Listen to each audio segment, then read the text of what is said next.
Hello, good afternoon, everyone, and thank you for joining us for our Impact Tour today.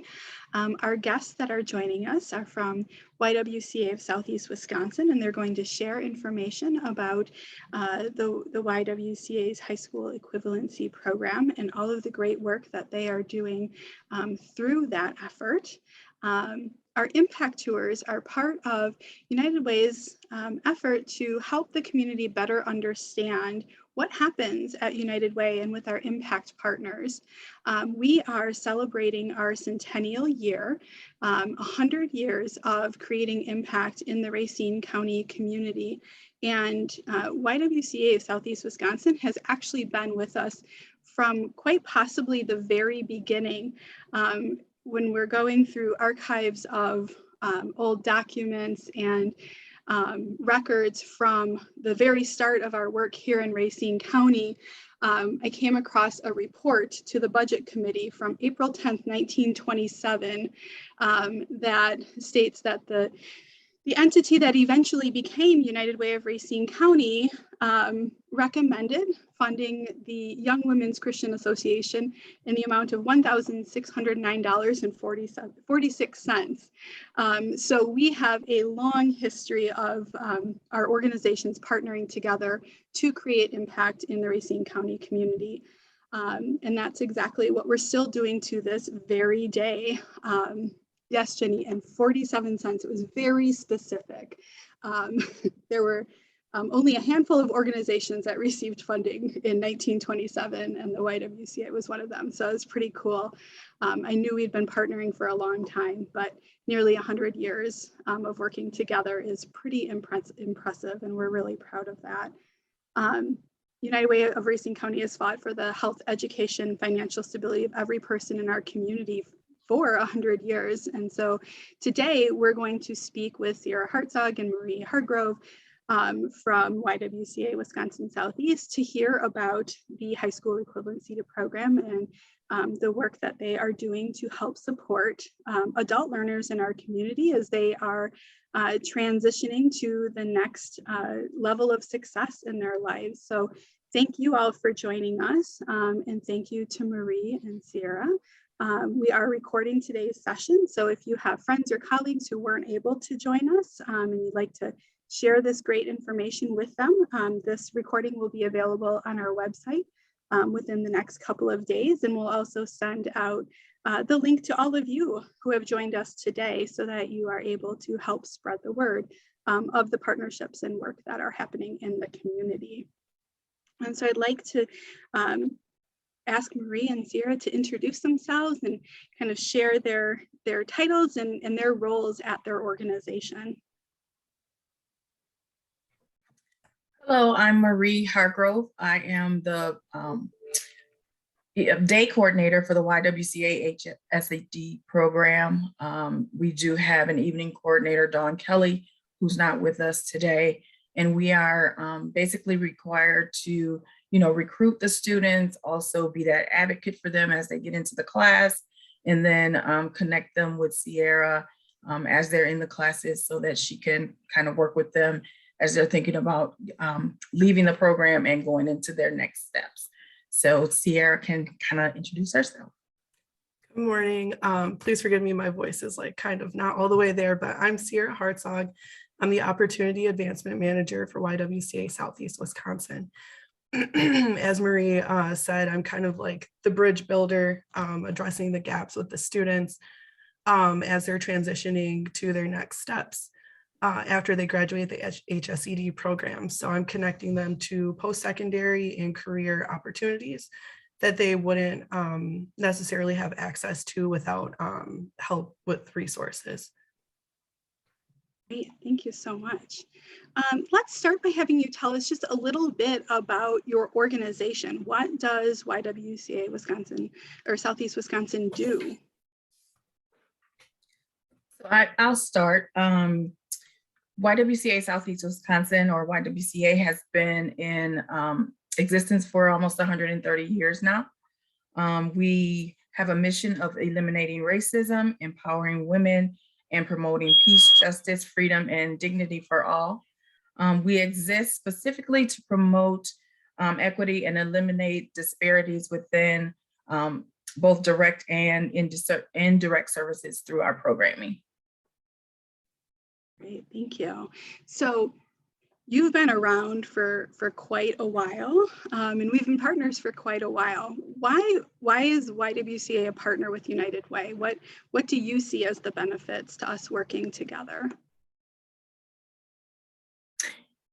I see the benefit of us being a part of a United Way and being one of the funded partners of United Way as being a just like a prize, because I've been on the side where I see how the volunteers who look at the funding, look at the budgets to make the decisions on how and who they're going to fund. I've seen that side. So I know that once United Way has agreed to fund an organization, they feel that this organization has outcomes that are going to be in line with what United Way is trying to promote. So it's a badge of honor almost to be, accepted as a YWCA, a United Way of Racine County partner. Well, we feel that way about our partners as well. It's an honor to be able to collaborate and support and work with organizations that are doing incredible work in our community. I know that the HSED program is not all that YWCA does. Before we focus on that, are there any other programs or pieces of your work that you wanted to highlight for people? Sure. And Sierra can jump in whenever she wants, but we also have in Racine a Dress for Success program, and they work with women to get them ready to go out into the workforce. We also focus a lot on financial stability. So we have Jackie in our Milwaukee office who works very highly in that department. And our website has a broad wealth of things that we do throughout the organization. But basically, we're just trying to make sure that people have the tools that they need in order to be successful, both in their educational choices as well as their workforce. Thank you.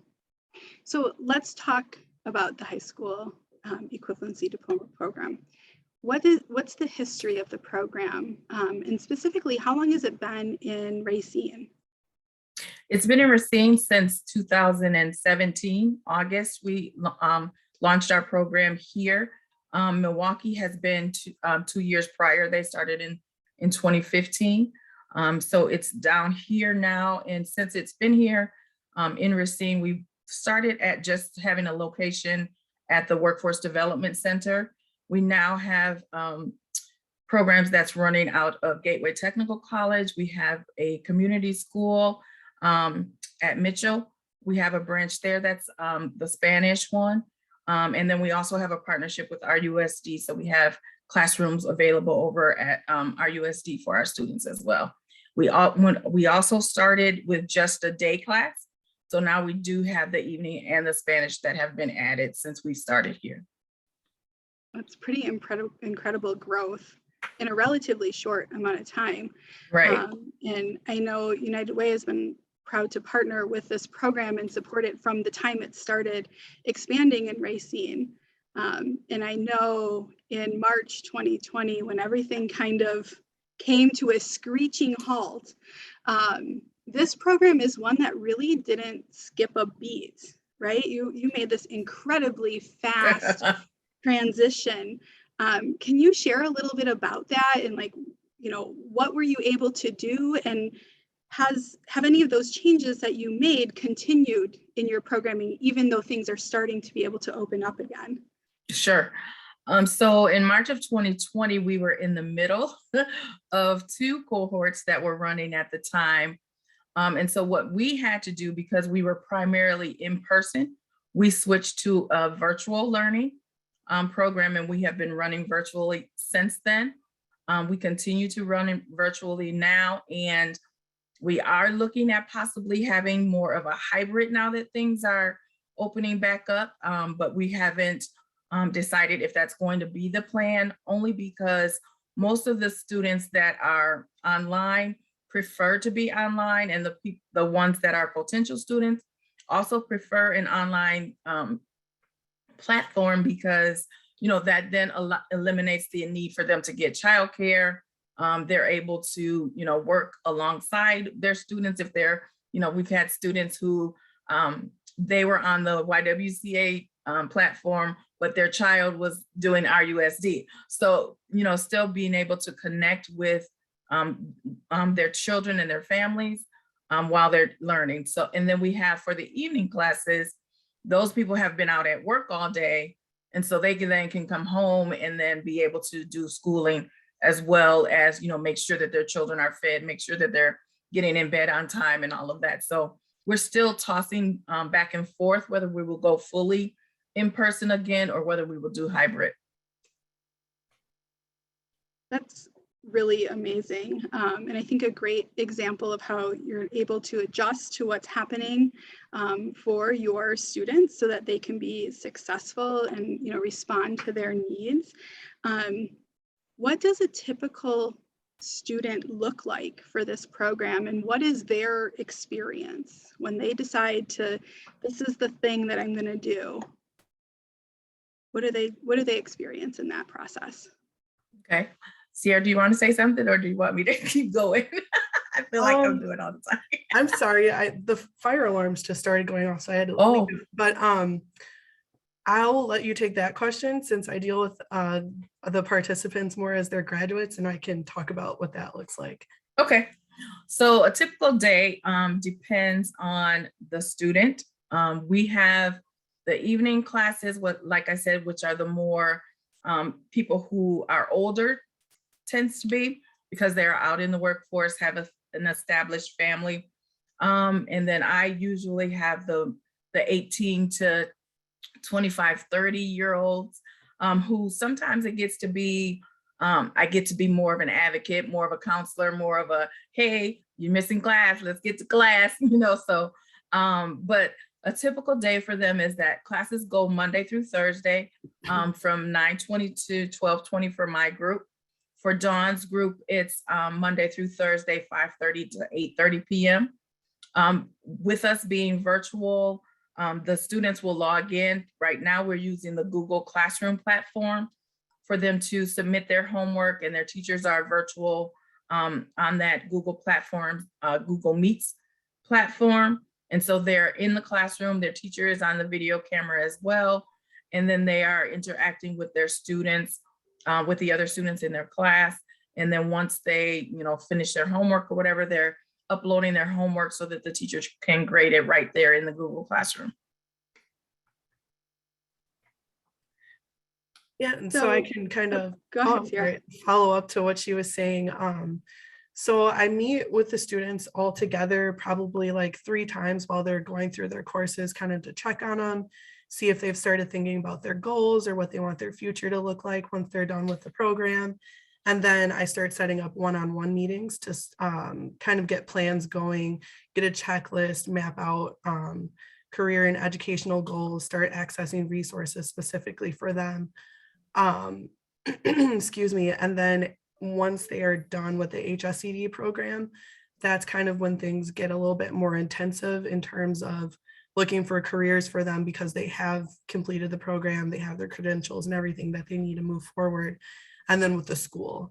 So we can start the school applications and the FAFSA applications while they're HSED students. But we want them to complete the program, of course, to apply for college and things like that. There's not really like a day-to-day for me, but most of it is kind of like Marie, also like being an advocate, checking in. Also, I find myself doing wellness checks. You know, people are going through so many things during the pandemic and having family members pass away and things like that. So I try to be mindful of not just checking in on what's going on within the program, but also in their personal lives and being like a strong pillar of support for them as they're going through the program. It's pretty incredible. So these are not a traditional student situation. People aren't, it's not taking them 4 years to complete this program like a traditional high school program. So you're able to offer kind of a variety of options to meet people where they're at, help them along the way and ensure that they're successful. But then even after they finish the program, they're not done. They have that support, that advocate to help them decide what's the next step. So this isn't really the end of the journey for them. It's just the very beginning. Right. Help open the doors. Right. So can you talk about the impact that that experience has on your participants? What does that mean for the students?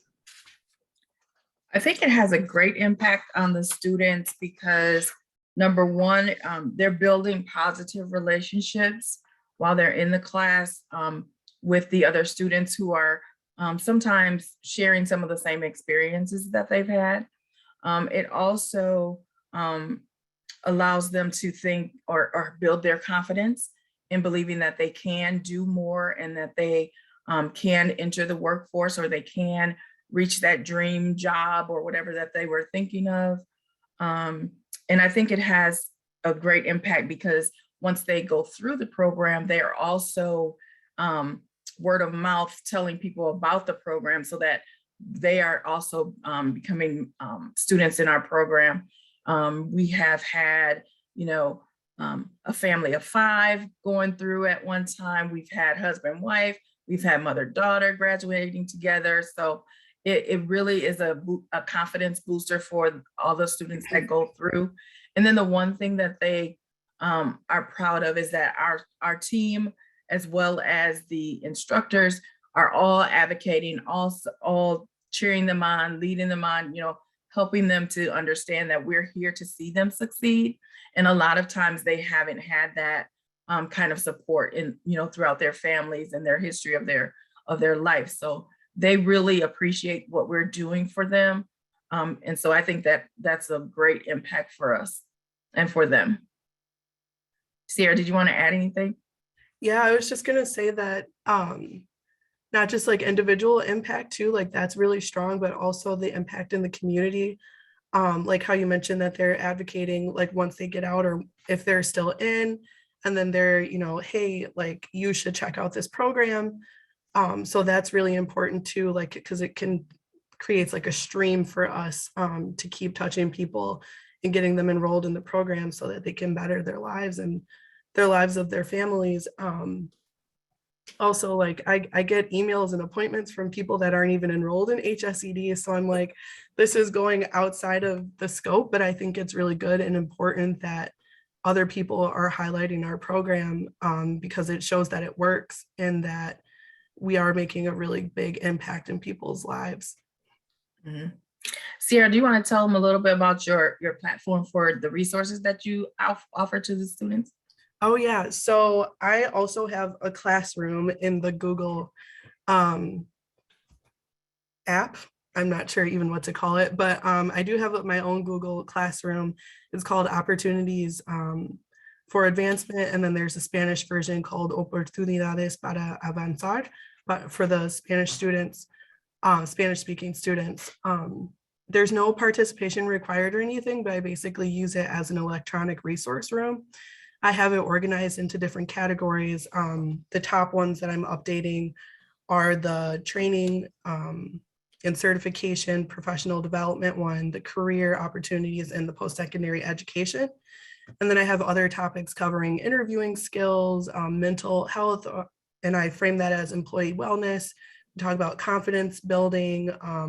We do resume workshops. We'll be doing mock interviews with the students that are enrolled in the modular-based careers program, so they can schedule appointments to do the mock interviews with me if that's something. Well, that is something that they need to do because they need that to complete it. But there's a lot of different resources, and I try to make it multidimensional, so it's not just like, here's this paragraph about what's going on, but short videos, flyers, posters, interactive things like Educators Credit Union has a financial tool called Bonsai that's really cool. So there's just tons of different things that people can look at in there, and they can ask questions there and I can respond to them and make appointments if need be, if they want help applying or enrolling in something. It's really impressive. I really appreciate the holistic approach to supporting the students as they complete, as they start this journey and complete the program and look towards what's next. Can you share a little bit of data, any numbers you have? How many graduates have you had within any recent time period, and what is that looking like? So with our June group, that'll be graduating in June, we should be getting very close to 500 graduates since the program started here in Racine. That does not include the Milwaukee, but it is the Racine Workforce Development Group, the Spanish groups, and the Racine Unified Group. So one of the good things that I'll share also is that students who enroll in our program and are between the ages of 18 and 21 can actually get their high school diploma. They don't get the HSED. So that relationship that we have with our USD allows that to happen. So that's another push for our younger students that we get. And then, so some of the stats that I'm just going to read off here so that I don't get them wrong. 209 students as of 2021, 209 students obtained a high school equivalency diploma. 29 students obtained a high school diploma through our partnership with RUSD. 6 students obtained their GED. 92% of our students indicated that they have made progress towards their personal goals. 93% have indicated that they are more confident in their academic abilities. So not only, you know, their skills, but able to help their children while they're going through their homework. And 70% of students that were interviewed in 2021 indicated that they were able to improve their computer skills. So those are just some of the numbers that we have that show how the students appreciate the program and how we're continuing to succeed. It's incredible. Congratulations. Thank you. Are there any misconceptions or unknowns about your program or your organization that you wish people knew or that you could clarify for people so they can better understand the impact that you have in the community? Sure. I Go think ahead. one common misconception is that we're directly correlated with the YMCA. And people are like, well, like, what do you guys do? Like, do you have a gym? Like, what's the situation? So that's, you know, one common thing that we're always clearing up. And with us being the YWCA, people think that we only serve women. That's not the case either. We have a pretty diverse group of people that we're serving. That is a one-letter difference. Two great organizations doing important work in the community, but different work. Right. And that's good. We need people addressing all sorts of needs and offering all sorts of programs in the community. You've talked a little bit about some of the resources that you share with students as they're going through the program. Are there any partners that you haven't mentioned already that you wanted to highlight, or any resources that help you help your students succeed? Absolutely. We have just partnered with City of Racine. The mayor is now offering scholarships to students who are enrolled in our program, and at different milestones, they would get a disbursement based on completion of those couple of classes that are broken out. They do have a website called Grow Racine where people can find the information related to that. All of it is done as far as the disbursements, all of that part of it is handled by the City of Racine, just so we could keep the lines clean. But that is another opportunity for students who may be struggling to pay their bills and have to choose to go to school or pay bills. So they're offering that scholarship to kind of help them financially while they're working on their credentials. We also partner with Gateway. All of our instructors are Gateway instructors. And so they're another one of our important partners.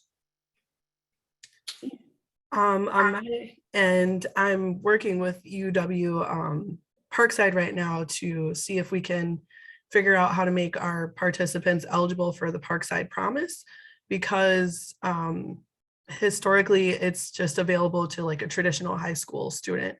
So, and me always reading between lines and being like, where can I like weasel my way into these resources? We'll have some conversations set up for the future to see, if we can get our students eligible. And also, I'm not sure if we mentioned the FEC, but that's a really good free resource for Racine residents, especially when they're going through the transitionary periods, they're getting jobs and things like that. Like, you get your money and you get excited, like if you're not used to having money all the time. So that's going to be a really good resource for people as they're getting jobs and things like that, to make sure they're handling their finances correctly and responsibly. Awesome. And the FEC is the Financial Empowerment Center. Mhm. And that's a partnership that has many, many partners at the table, primarily the City of Racine and Housing Resources, Inc., and is actually the feature of next month's Impact Tour. So that was a really good segue that I swear we didn't plant, but it's a really good shout out. And I think it speaks to the interconnection that exists between the different programs and resources in our community. None of this work happens in a silo. None of us can do this on our own. And I think we're seeing more and more all of the time the creative, innovative ways that organizations are working together to help our community succeed. And that's pretty awesome. We're almost out of time. I always say this is the fastest 30 minutes of the month. So I want to invite anybody who's joined us, if you have any questions, pop them in the chat box and we'll try to squeeze those in. And I also want to ask the two of you, how can people get involved with your organization? People are hearing all this great things and they're thinking, hey, I want to be part of that. How could that happen? So we have our Stand Against Racism coming up at the end of the month. I believe it is the 27th. It's a Wednesday morning, and that'll be at the Racine Public Library. And then there's the Stand Against Racism campaign that people can register for, and they'll get a daily email with like a call to action. And then we also have Circle of Women in June on the 8th at Alverno College. Did I miss anything, Marie? No. Anything else any programming that people are interested in or volunteer opportunities, they can go to our website, YWCASEW.org, and you will find more information about all of the events that are coming up, any volunteer opportunities, and if someone is looking for jobs, there is a career page as well. So that would be a great place to get involved as well. Great. I do see one question in the chat about the timing of the event on April 27th. Do either of you have the time handy? Otherwise, I do know in the next day or so, we'll send out a follow-up email to everybody who registered, and we'll have information about those ways to get involved in that email. And I also see somebody just popped a link in the chat for the 21-day challenge. I think this is day 4, if I'm not mistaken. I signed up to participate and have been getting lots of great information in my inbox every morning. So encourage anybody to jump into that at any point in the next 20 or so days.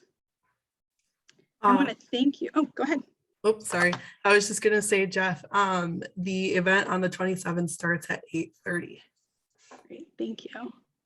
Thank I you. want to thank everybody for joining us today. I want to thank Sierra and Marie for sharing information today, and also for the work that you do in the community to support the students that are in your program who are important members of our community. And I want to invite all of you to attend future Impact Tours. Next month, we are speaking with Housing Resources, Inc. and talking to them about their Financial Empowerment Center work to support City of Racine residents. And we are filling out the rest of of the calendar. So you can go to our website at any time, unitedwayracing.org, sign up to attend any or all of those impact tours. Please share the word with friends, families, colleagues, and help them better understand the work that is happening. It's not possible without all of our partners and also our donors. And so we invite you to invest in our work at any time by going to our website and making a donation, participating in your company's employee campaign, or reaching out to us about starting some partnerships and work to support the things that you're hearing about through our impact tours. Thank you all so much. Have a great day.